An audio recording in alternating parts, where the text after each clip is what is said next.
chocolate cake made by the Lindt expert Thomas. You know that it's going to be good. What type of chocolate cake are we making today, Thomas? We are going to make a traveller cake or gâteau de voyage. Oh, gâteau de voyage. I like it. Sounds very fancy, but basically it's really just a simple cake that's easy to take somewhere on a picnic or a cake that travels well. Oh, sounds great. Now, how can I help you to get this started? Of course, we're going to use lots and lots of chocolate in this cake, so that's going to be the base, and then with a little bit of almond meal as well. So if I could ask you to melt together a little bit of butter, so 150 grams of butter, and then we use 70% excellence. So with a cake that we actually flavour with chocolate, we need something that has got a little bit of a strong character to the chocolate as well. Right. So 70% excellence is perfect. So that's straight in the pot with the butter and the milk, and we just melt that gently together. And then once that's done, we can set it aside to cool. I always get so happy when I open a Lindt block. The smell of it, it's that signature smell that you go, well, should I eat the whole thing or just wait until the cake is finished? Well, we need a little bit for the cake, but yeah, absolutely. So quality chocolate definitely has got a really rich and sort of indulgent smell to it, which of course is important. Now, while you do this, I'll get on to the egg sort of sugar part of the cake as well. So all I do, crack some eggs, and we whisk that up nice and light with a little bit of sugar, a bit of vanilla, and also put in just a little pinch of salt as well, just to help it all along. And I'm not going to melt this on a high heat because chocolate is sensitive. So a nice low heat for this, and I'm going to keep an eye on it. Just give it a stir, absolutely. So I always use golden castor sugar for this as well. So it's like a little bit of raw sugar. It actually has that sort of caramel note to it as well. So, but normal sugar works just as fine. Touch of vanilla. You know, like vanilla is just one of those luxurious kind of notes that works really, really well with chocolate. And then just a bit of salt to bring it all together. Very nice. And we just aerate this, so bring this up a little bit. Does it need to be thick and pale in colour, or you just Yeah, exactly. So the cake has got baking powder as well to sort of help it rise, but it just sort of make it a little bit lighter and fluffier when we bring some air into this mixture as well. So we really want to give this a little bit of love to aerate this. Beautiful. Nice and light. So once the chocolate is melted, just sort of want to let it cool down just a little bit, but you can actually pour a little bit into my egg mixture just to sort of temper it up. You don't want to put it in all at once, otherwise there might just be a little bit too much for the eggs.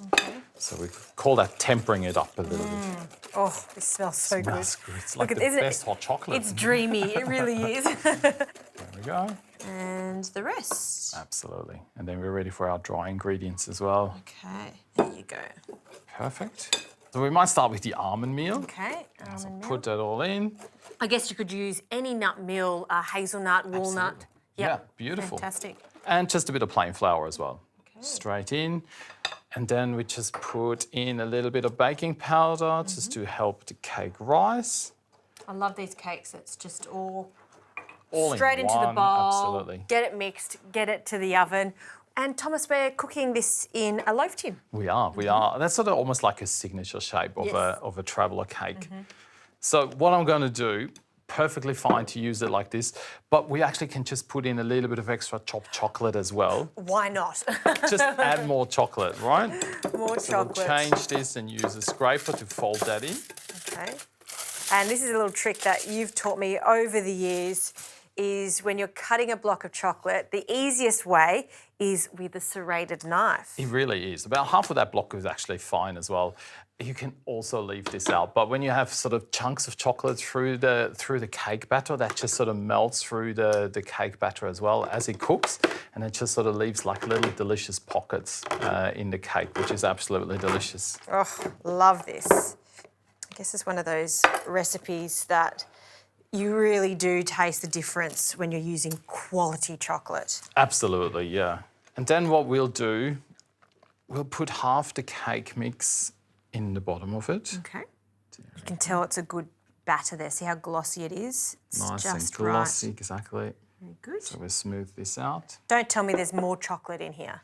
Well, you can perfectly leave it as is, fill it all up and bake it, but I thought we just sort of want to up the ante a little bit. Thomas. So one of the traditional sort of ways of doing this is actually putting like a whole stick of chocolate in there. That's what my mum used to make for my birthdays all the time. How lucky. But we're going to put in some chocolate that actually have like a caramel filling inside. So these are our Lindt caramel squares. So we put that into the centre. Thomas, how long is this going to cook in the oven This for? needs a while, so this probably needs about 50 minutes at about 180 degrees, and then we're good to finish this off. Sounds good.